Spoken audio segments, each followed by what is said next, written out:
గాంధీ భవన్ లో కాంగ్రెస్ ప్రదేశ్ ఎన్నికల కమిటీ సమావేశం. పార్లమెంట్ ఎన్నికల్లో అనుసరించాల్సిన వ్యూహాలపై చర్చ.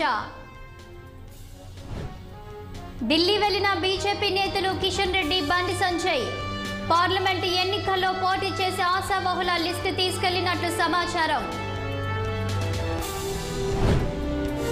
రేపు గోవిందరాజస్వామి ఆలయం వద్ద షూటింగ్ అనుమతి రద్దు. హీరో ధనుష్ సినిమా షూటింగ్ పై తిరుపతి పోలీసుల కీలక నిర్ణయం. 146 మంది ఎంపీలపై సస్పెన్షన్ ఎత్తివేత. గత పార్లమెంటు సమావేశంలో సస్పెన్షన్ పర్వం.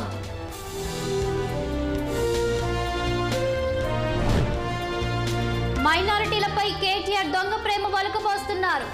అధికారంలో ఉన్నప్పుడు కేసీఆర్ కు గుర్తు రాలేదని ప్రశ్నించిన షబ్బీర్ అలీ. పార్లమెంట్ ఎన్నికల్లో తెలంగాణపై బాధ్యత ఎక్కువ ఉంది. రాష్ట్రంలో అన్ని స్థానాల్లో విజయం సాధించేలా పనిచేయాలని ఏఐసీసీ ఇన్ఛార్జ్ దీపాదాస్ సూచన.